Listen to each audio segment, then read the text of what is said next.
안녕하세요. 책과 함께하는 시간입니다.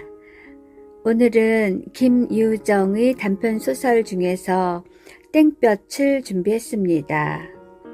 이 작품은 물질로 혼탁해져 가던 1930년대를 배경으로 하고 있습니다. 어리석고 가난한 인물들이 보여주는 부부간의 애정을 해학적이고 따뜻한 연민의 시선으로 그리고 있습니다. 주요 등장인물은 덕순과 아내입니다. 덕순은 가난하고 순박한 인물입니다. 서울 병원에 가면 아내의 병 치료에 월급까지 준다는 말을 믿고 서울로 아내를 업고 올 정도로 무지한 인물입니다. 아픈 아내에 대한 애정이 깊습니다. 아내, 임신 중 아이가 사산한 것을 모르고 죽을 병이라고 생각하고 병원을 찾지만 수술을 거부합니다. 자신이 죽는 상황에서도 남아있는 남편을 걱정합니다. 줄거리를 먼저 소개해 드리겠습니다. 뜨거운 땡볕이 내리쬐는 여름, 덕수는 병든 아내를 업고 서울에 있는 병원에 간다. 덕수는 시골에서 농사를 짓고 사는 가난한 농민으로 언제부턴가 배가 아프다는 아내를 데리고 병원에도 못 가고 있다. 그런데 동네 노인으로부터 서울 병원에서는 기이한 병을 안고 있는 환자를 데려오면 월급을 준다는 말을 듣고 아내를 서울 병원으로 데려간다. 병원에 도착해 의사가 임신 중 아이가 사산된 것이라는 것을 알려주고 수술을 해야 함을 말하자 아내는 겁을 먹고 수술을 거부한다. 병원을 나서며 덕수는 아내에게 그동안 고생만 시키고 맛있는 것을 사주지 못한 것을 후회하며 아내에게 얼음 냉수와 외떡을 사준다. 아내는 자신의 죽음을 예견하고 남아있을 남편을 위해 여러 가지 유언을 남긴다. 작품 속으로 들어가 보겠습니다. 땡볕. 우람스레 생긴 덕순이는 다른 팔로 왼편 소매자락을 끌어다 콧등의 땀방울을 훑고는 통한 내거리에 와 다리를 딱 멈추었다. 더위에 익어 얼굴이 벌거니 사방을 둘러본다. 중복 허리의 뜨거운 땡볕이라 길을 가는 사람은 저편 처마 밑으로만 뱅뱅 돌고 있다. 지면은 번들번들이 닳아 자동차가 지날 적마다 숨이 탁 막힐 만치 무더운 먼지를 풍겨 놓는 것이다. 덕순이는 아무리 참아보아도 자기가 길을 물어 좋을 만치 그렇게 여유 있는 얼굴이 보이지 않음을 알자 소매자락으로 또 한 번 땀을 훑어본다. 그리고 거북한 표정으로 벙벙이 섰다. 때마침 옆으로 지나가는 어린 깍쟁이에게 공손히 손짓을 한다. 예, 대학병원을 어디로 가니? 이리로 곧장 가세요. 덕순이는 어린 깍쟁이가 턱으로 가리킨 대로 그 길을 북으로 접어들며 다시 내걷기 시작한다. 내딛는 한 발짝마다 무거운 지게는 어깨에 베기고 등줄기에서 쏟아져 내리는 진땀에 궁둥이는 쓰라릴 만치 물렀다. 속 타는 불김을 입으로 불어가며 허덕지덕 올라오다 엄지손가락으로 코를 힝 풀어 그 옆 전봇대 허리에 쓱 문댈 때에는 그는 어지간히 가슴이 답답하였다. 당장 지게를 벗어 던지고 푸른 그늘에 가 낮아빠지고 싶은 생각이 굴뚝 같으련만 그걸 못하니 짜증이 안 날 수 없다. 골피를 찌푸리어 대퉁술에 빌어 먹을 거 왜 이리 무거워 하고 내뱉으려 하였으나 그러나 지게 위에서 무색하여질 아내를 생각하고 꾹 참아버린다. 제 속으로만 끙끙거리다 겨우 에이 덥다 하고 자탄이 나올 적에 더는 갈 수가 없었다. 덕순이는 길가 버들 밑에다 지게를 벗어놓고는 두 손으로 적삼 등을 흔들어 땀을 들인다. 바람기 한 점 없는 거리는 그대로 타 붙었고 그 위의 모래만 이글이글 달아간다.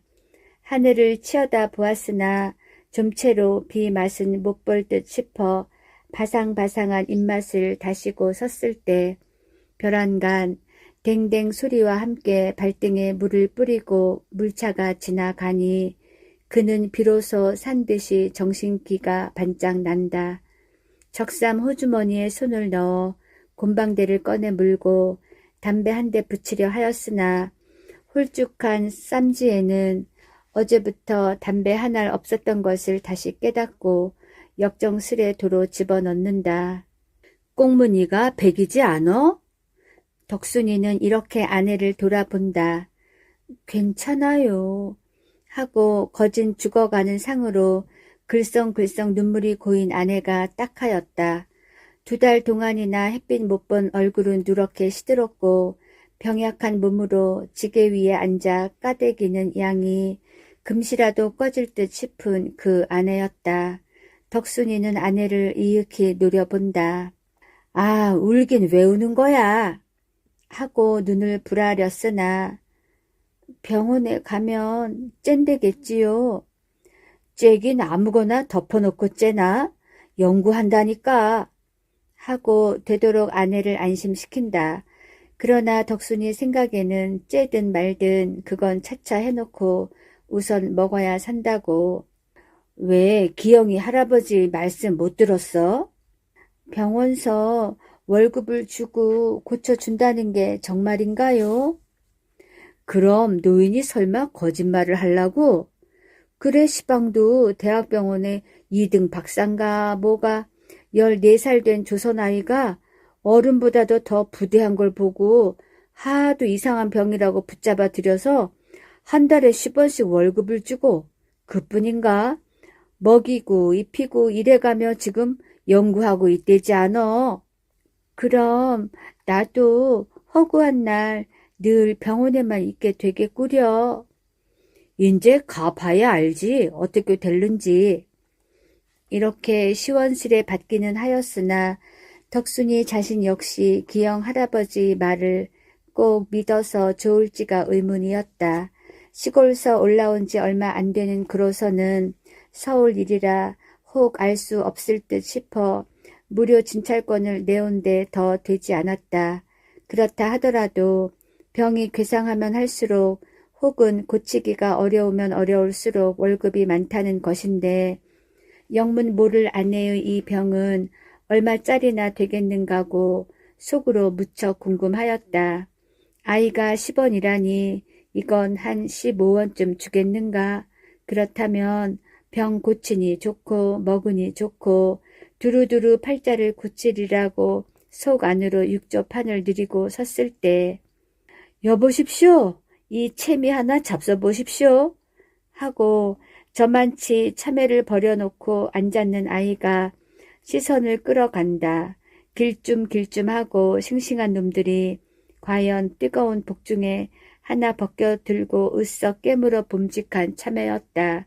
덕순이는 참외를 이놈 저놈 멀거니 물색하여 보다 쌈지에 든 잔돈 사전을 얼른 생각은 하였으나 다음 순간에 그건 안 될 말이라고 꺽진 마음으로 시선을 걷어온다.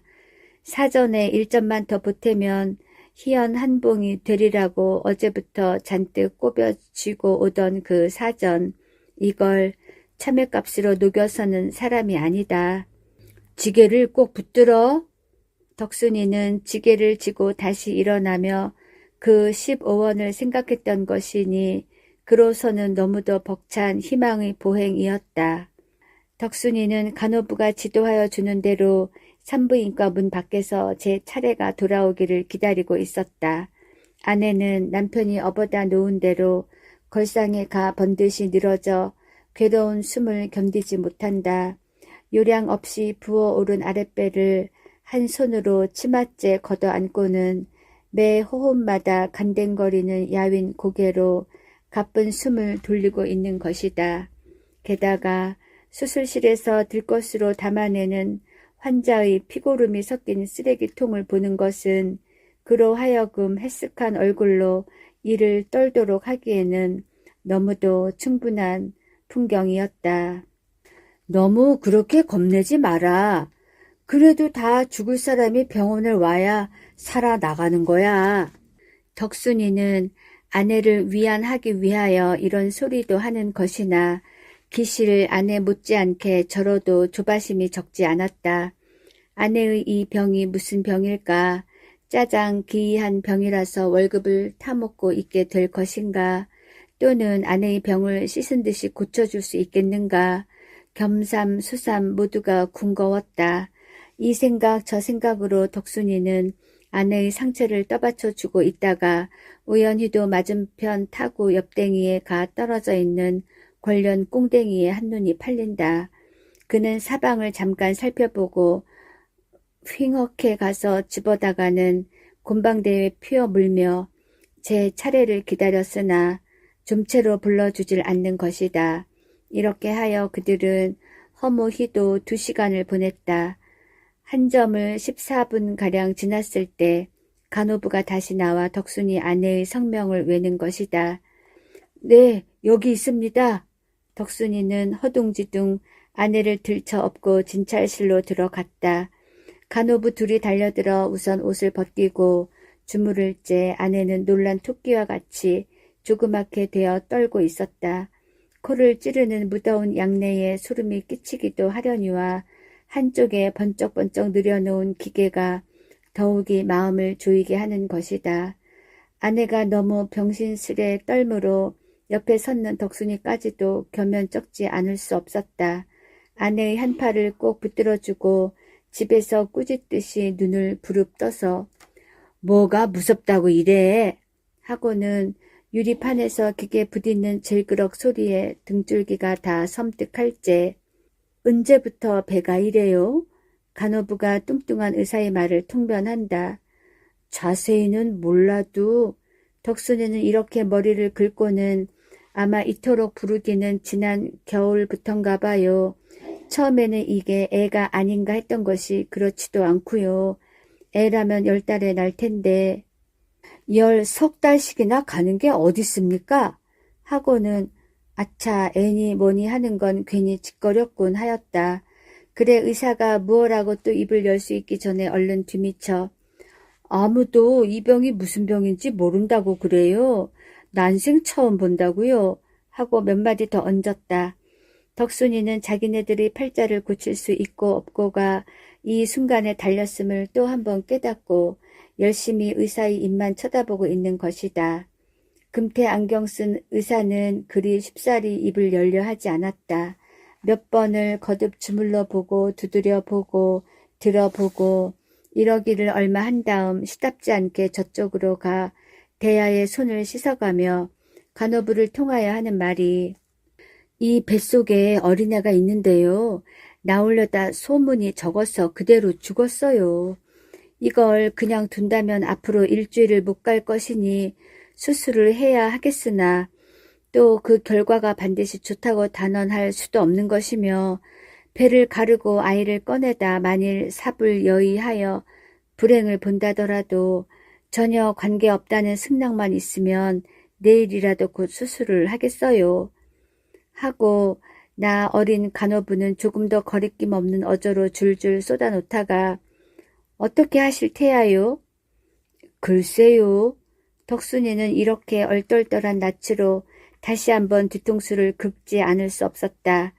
간호부의 말이 무슨 소린지 다는 모른다 하더라도 속대중으로 저쯤은 알아챘던 것이니 아내의 생명이 위험하다는 그 말이 두렵기도 하려니와 겨우 아이를 뱄다는 것쯤 영구거리는 못되는 병인 양 싶어 우선 낙심하고 마는 것이다. 하나 이왕 버린 노르심에 그럼 먹을 것이 없는데요. 그건 여기서 입원시키고 먹일 것이니까 염려 마셔요. 그런데요, 하고 덕순이는 열적은 낯을 무얼로 가릴지 몰라 쭈뼛쭈뼛 월급 같은 건 안 주나요? 무슨 월급이요? 왜 병을 여기서 고치면 월급을 주는 수도 있다지요? 제 병 고쳐주는데 무슨 월급을 준단 말이오? 하고 맨망스리로 톡 쏘는 바람에 덕순이는 고만 얼굴이 벌개지고 말았다. 팔자를 고치려던 그 계획이 완전히 어그러졌음을 알자 그의 줄인 창자는 척 꺾이며 두꺼운 손으로 이마의 진땀이나 훑어보는 수밖에 별 도리가 없는 것이다. 하나 아내의 생명은 어차피 건져야 하겠기로 공손히 허리를 굽신하여 그럼 내일 데리고 올게 어떻게 해 주십시오 하고 되도록 빌부터 보았던 것이 그때까지 끔찍한 소리에 얼이 빠져서 멀뚱히 누웠던 아내가 별안간 기겁을 하여 일어나 살뚱맞은 목성으로 나는 죽으면 죽었지 배는 안 째요 하고 얼굴이 노랗게 되는 데는 더 할 말이 없었다. 죽이더라도 제 원대로나 죽게 하는 것이 혹은 남편 된 사람의 도릴지 모른다. 아내의 꼴에 하도 어이가 없어 죽는 거 부담냐 수술을 하는 게 좀 낫겠지요. 비소를 금치 못하고 섰는 간호부와 의사가 눈에 보이지 않도록 덕순이는 시선을 외면하여 뚱싯뚱싯 아내를 업고 나왔다. 지게 위에 올려놓은 다음 엎드려 다시 지고 일어나려니 이게 웬일일까. 아까 오던 때와는 갑절 무거웠다.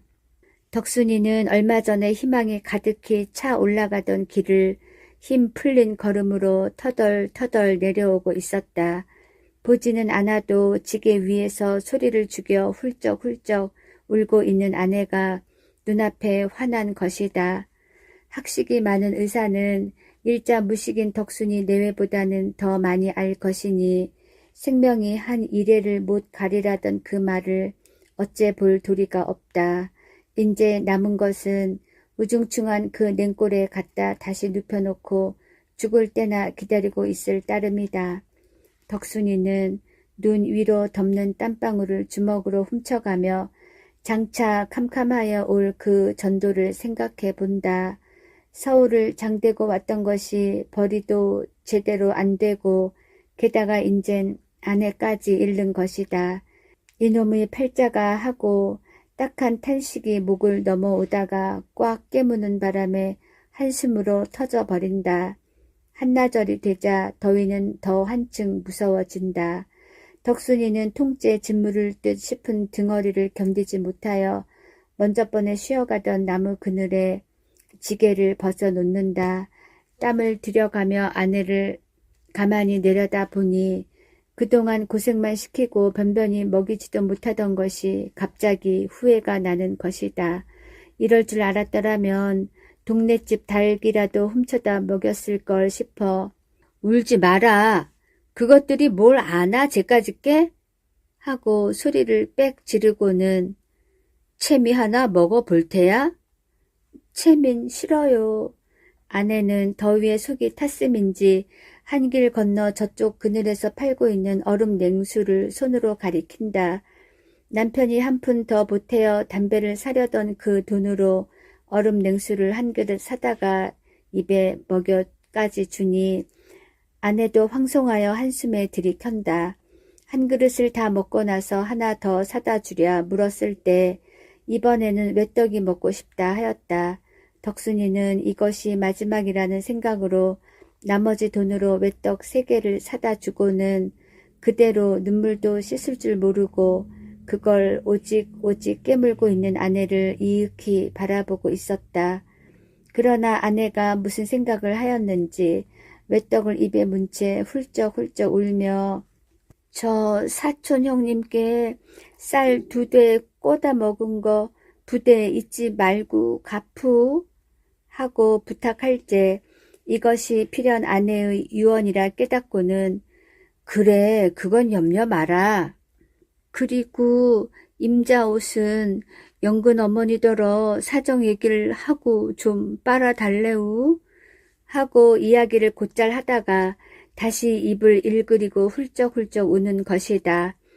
덕순이는 그 유언이 너무 처량하여 눈에 눈물이 핑 돌아가지고는 지게를 도로 쥐고 일어선다. 얼른 갖다 눕히고 죽이라도 한 그릇 더 얻어 먹이는 것이 남편의 돌을 개다. 때는 중복 허리의 쇳불도 녹이려는 뜨거운 땡볕이었다. 덕순이는 빗발같이 내려붙는 등골의 땀을 두 손으로 번갈아 훔쳐가며 끙끙 내려올제 아내는 지게 위에서 그칠 줄 모르는 그 수많은 유언을 차근차근 남기자 울자 하는 것이다. 김유정의 단편 소설 땡볕이었습니다. 감사합니다.